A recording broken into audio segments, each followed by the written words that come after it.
নদীর পানি মিষ্টি, কারণ এটি সমুদ্রকে পানি দিতে থাকে। সমুদ্রের জল লবণাক্ত, কারণ এটি সর্বদা পানি নিতে থাকে। ড্রেনের পানি দুর্গন্ধ হয়, কারণ এটি সবসময় স্থির থাকে।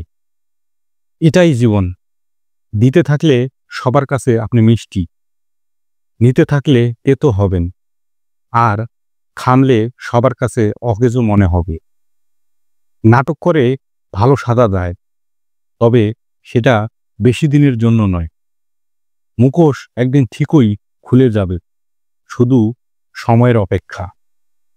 মিথ্যা আশা দিয়ে কাউকে অপেক্ষা না রেখে সত্যিটা বলে দূরে রাখাই ভালো, কারণ অপেক্ষার ক্ষত কোনোদিনই শুকায় না। বাস্তবতার জন্য তোমাকে খুব বেশি দূর যেতে হবে না। বিপদে পড়লে তোমার প্রতিষ্ঠিত কাছের বন্ধুটির কাছে যাও এবং শিখে নাও বাস্তবতা কি। যারা অন্যদের সম্পর্কের কথা বলে তাদের সাথে বসবেন না, কারণ আপনি যখন উঠবেন তখন মন্তব্য করার পরবর্তী বিষয়ে আপনি হবেন। প্রকাশ করা ও গোপন রাখা দুটোই সুন্দর, তার মধ্যে দুটোই কঠিন পরিস্থিতি।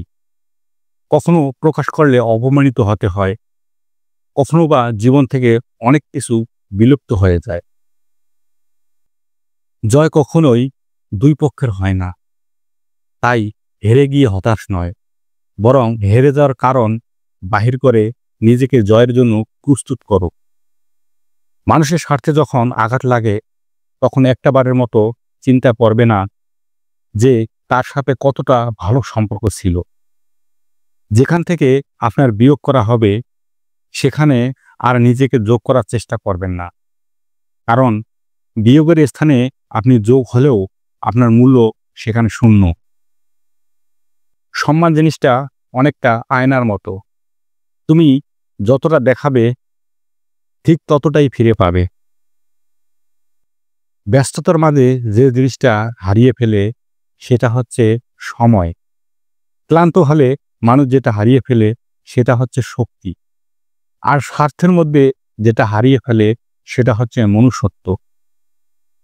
একটা দামি কথা বলি, পুরুষ স্বাবলম্বী হলে সে চিন্তা করে কিভাবে স্ত্রী সন্তানকে আরো বেশি ভালো রাখা যায়, আর নারী স্বাবলম্বী হলে সে চিন্তা করে এখন আর আমার কাউকে দরকার নেই, আমি একাই চলতে পারবো।